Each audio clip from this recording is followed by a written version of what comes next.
नमस्कार दोस्तों, एक हत्या, फिर पुलिस इनकाउंटर, फिर सवाल, फिर समाज की नाराजगी और अब जांच क्राइम ब्रांच के हाथ। लेकिन करनाल के बीरू वाल्मीकि हत्याकांड से जुड़ा यह मामला अब सिर्फ उस दिन की एक घटना मात्र तक सीमित नहीं है, क्योंकि आने वाले 2 दिन इस पूरे विवाद के लिए बेहद अहम माने जा रहे हैं। 23 अगस्त को रोड समाज की बैठक है और इस बैठक में 24 अगस्त को किए जाने वाले प्रदर्शन की तैयारियों का जायजा लेना है और उन्हें अंतिम रूप प्रदान करना है। दूसरी तरफ पूरे इनकाउंटर मामले की जांच अब क्राइम ब्रांच करेगी, यानी एक तरफ समाज अपनी बात सड़क और बैठक के जरिए रखेगा, दूसरी तरफ जांच एजेंसियां घटनाक्रम के तथ्यों को जोड़ेंगी।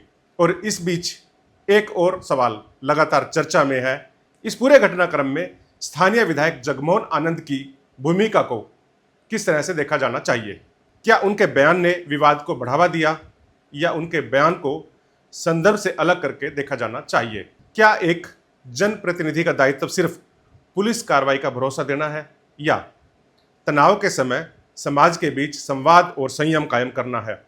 हम इन सवालों को समझेंगे, जिनके जवाब आने वाले दिनों में इस पूरे मामले की दिशा तय कर सकते हैं। आपको याद है 5 अगस्त की वह रात, जिस दिन करनाल में वीरू वाल्मीकि की गोली मारकर हत्या कर दी गई थी। एक परिवार ने अपना सदस्य खो दिया था और इसके बाद वाल्मीकि समाज में आक्रोश अपने चरम पर फैल गया था। लोगों की मांग थी कि हत्यारों की पहचान हो, उनकी जल्द से जल्द गिरफ्तारी हो और दोषियों के खिलाफ कानून के मुताबिक कड़ी कार्रवाई हो। परिवार और समाज के लोग सड़क पर आए, प्रशासन पर कार्रवाई का दबाव बढ़ा।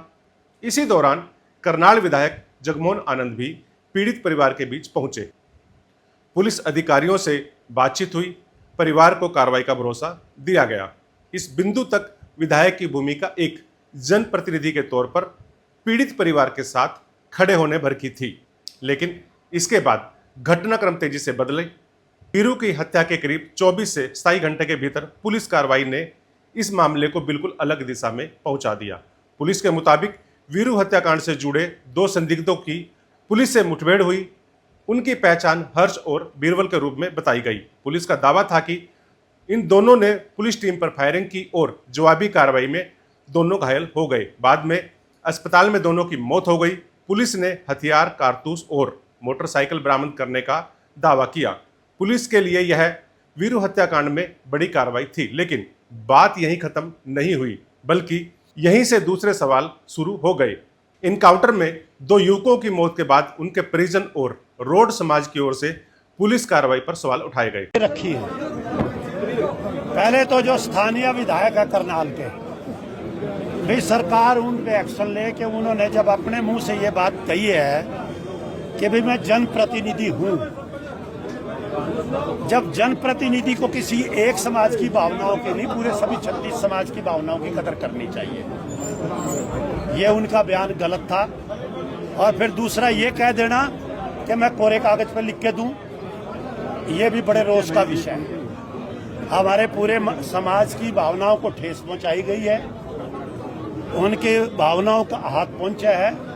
तो सरकार से पहली मांग तो यही है कि विधायक के खिलाफ एक्शन हो। दूसरी जो सरकार से मांग कर रहा है हमारा ये पूरा रोड समाज, कि निष्पक्ष जांच हो। निष्पक्ष जांच चाहे सीबीआई से कराएं या स्थानीय या किसी हाईकोर्ट के रिटायर्ड जज से कराएं या जुडिशरी के सेशन जज से कराएं। दूसरी मांग ये है। तीसरी, जो पुलिस कप्तान है जिला करनाल के, जब तक ये पूरी की पूरी कार्रवाई तहकीकात पूरी स्पष्ट नहीं होती, उनका ट्रांसफर किया। ये 3 बातें समाज के बीच में से निकल के आई हैं और समाज में बड़ा भारी आक्रोश है। समाज इस बात को महसूस कर रहे हैं कि भी हम सरकार में इतना बड़ा हिस्सा हमारा है और फिर भी हमारे साथ हमारी भावनाओं की बेकदरी हुई है, हमारी भावनाओं की कदर नहीं की गई। मांग उठी कि पूरे मामले की निष्पक्ष जांच हो। सीबीआई जांच की मांग भी सामने आने लगी। रोड समाज का एक प्रतिनिधिमंडल सीएम नायब सिंह सैनी से मिला, यानी अब मामला सिर्फ वीरू की हत्या के आरोपों तक सीमित नहीं रह गया था। सवाल पुलिस इनकाउंटर की परिस्थितियों पर भी पहुंच गया था। और सबसे बड़ा सवाल था यह कि स्वयं पीड़ित यानी वीरू के पक्ष के लोग भी कह रहे हैं कि इनकाउंटर में मारे गए युवकों का नाम एफआईआर में था ही नहीं। हमारे द्वारा प्रोटेस्ट किया गया था, हमारे को आश्वस्त किया गया था भी जो भी आरोपी इस घटनाक्रम में शामिल हैं उसको पुलिस जल्द पकड़ेगी। फिर रात को ही 6 तारीख को 2 व्यक्तियों का एनकाउंटर होता है। तो सुबह जब हमने जा करके देखा तो भाई वहाँ पर एक तो हर्ष नाम का लड़का और एक दूसरा लड़का था, बीरबल नाम का लड़का था। तो डेड बॉडी हमारे को दिखाई गई डीएसपी साहब द्वारा। तो मैंने जब डेड बॉडी देखी तो मेरे द्वारा ही सबसे पहले ये बोला गया था डीएसपी साहब को, भी डीएसपी साहब इन लड़कों के तो एफआईआर में नाम भी नहीं है, आपने किसको मार दिया। आखिर उस रात वास्तव में हुआ क्या था, पुलिस का दावा क्या था, मृतकों के परिवार का पक्ष क्या है, मौके पर मौजूद लोगों ने क्या देखा, क्या हथियार और फायरिंग से जुड़े पुलिस के दावे की स्वतंत्र पुष्टि हुई है, क्या घटनाक्रम की पूरी टाइमलाइन स्पष्ट है। इन सवालों का जवाब अब जांच के जरिए सामने आएगा। इनकाउंटर की जांच स्टेट क्राइम ब्रांच को सौंप दी गई है, यानी अब कहानी सिर्फ आरोपों और बयानों से आगे बढ़कर जांच के दस्तावेज और साक्ष्यों की तरफ जा रही है। क्राइम ब्रांच के सामने कई सवाल होंगे। घटना की पूरी टाइमलाइन क्या थी, पुलिस टीम को दोनों युवकों की जानकारी कैसे मिली, मुठभेड़ से पहले क्या क्या हुआ, फायरिंग की शुरुआत किस तरफ से हुई, मौके से मिले हथियार और कारतूस की जांच क्या कहती है, मेडिकल और फोरेंसिक रिपोर्ट क्या कहती है, क्या कोई सीसीटीवी फुटेज उपलब्ध है और क्या मोबाइल फ़ोन या दूसरे इलेक्ट्रॉनिक साक्ष्य घटनाक्रम को समझने में मदद कर सकते हैं, और सबसे महत्वपूर्ण, क्या पुलिस के दावे और उपलब्ध स्वतंत्र साक्ष्य एक दूसरे से मेल खा भी रहे हैं। यही वे सवाल हैं जिनके जवाब इस जांच को महत्वपूर्ण बना रहे हैं। 23 अगस्त को रोड समाज की बैठक बुलाई गई है। यह बैठक इसलिए महत्वपूर्ण है क्योंकि यहाँ सिर्फ नाराजगी जाहिर होना मुद्दा नहीं होगा, यह देखना होगा कि समाज आगे की रणनीति क्या तय करता है। कार सिंह प्रधान सेवक रोड समाज फिर एक अपील लेके आया हूँ। जो करनाल की बैठक के अंदर, मीटिंग के अंदर एक कमेटी गठित की गई थी जिसमें 70 आदमी थे और उसके साथ साथ अखिल भारतीय रोड महासभा की कार्यकारिणी पूरी, इन सभी की एक मीटिंग बुलाई गई है।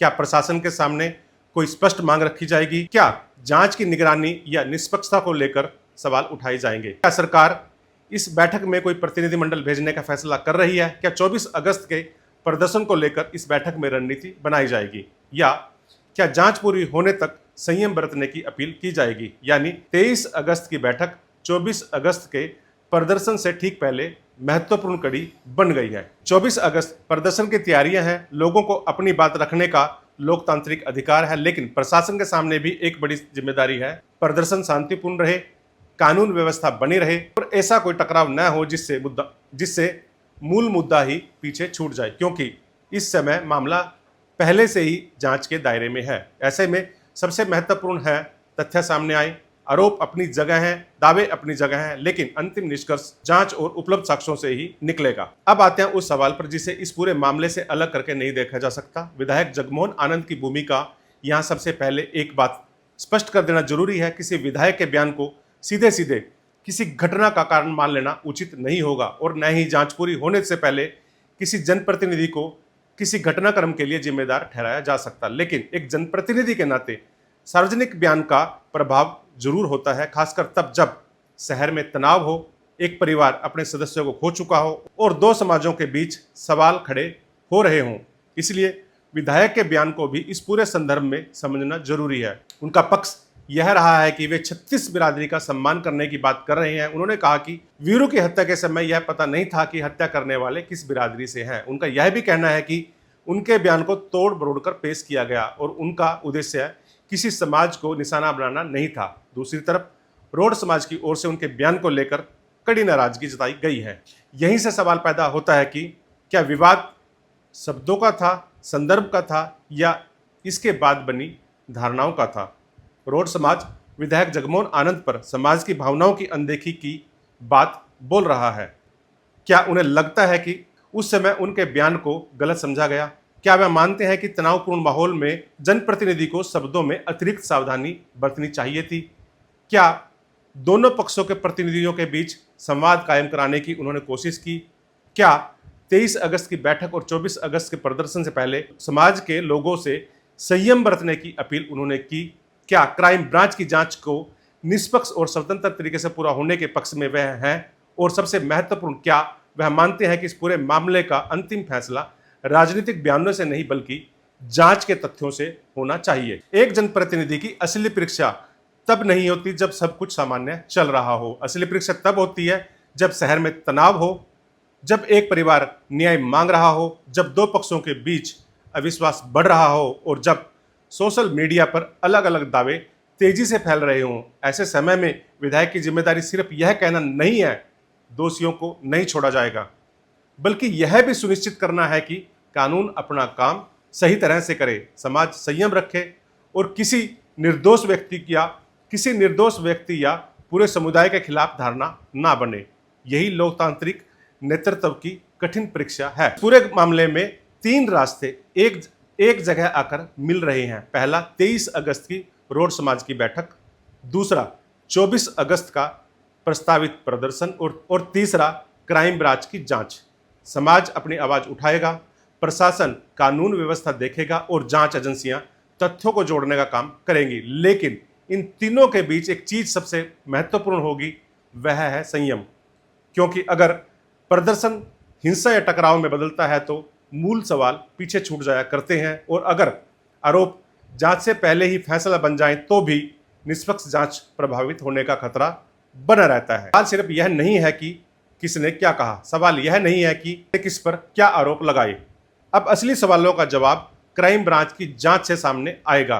किस किस के बयान दर्ज होते हैं, बयानों और स्वतंत्र साक्ष्यों में कितना मेल है, घटना की पूरी टाइमलाइन क्या निकलती है, फोरेंसिक और मेडिकल रिपोर्ट क्या कहती है, क्या उपलब्ध वीडियो या इलेक्ट्रॉनिक साक्ष्य घटनाक्रम की पुष्टि करते हैं। वीरू वाल्मीकि की हत्या ने एक परिवार को गहरा दर्द दिया है। इसके बाद हुई पुलिस कार्रवाई ने कई सवाल खड़े किए हैं। सवालों के बीच समाज सड़क पर है, बयानों ने विवाद को नया आयाम दिया और अब जांच क्राइम ब्रांच के हाथ में है। 23 अगस्त को रोड समाज क्या फैसला करता है, 24 अगस्त को प्रदर्शन इस रूप में सामने आता है, विधायक जगमोहन आनंद इस पूरे घटनाक्रम को आगे किस तरह से देखते हैं, और सबसे महत्वपूर्ण क्राइम ब्रांच की जांच आखिर किस निष्कर्ष पर पहुंचती है। आने वाले दिनों में आने वाले दिन तय करेंगे कि यह मामला सिर्फ आरोपों और बयानों का विवाद बनकर रह जाता है या उन सवालों के ठोस जवाब भी सामने आते हैं जो आज पूरे घटनाक्रम के केंद्र में हैं। क्योंकि इस मामले में आरोप कई हो सकते हैं, दावे कई हो सकते हैं, लेकिन अंतिम तस्वीर तथ्यों, साक्ष्यों और निष्पक्ष जांच से ही सामने आएगी। द न्यूज इनसाइडर इस विवाद में किसी निष्कर्ष को पहले से तय नहीं करेगा। हम सवाल पूछेंगे, दावों की पड़ताल करेंगे,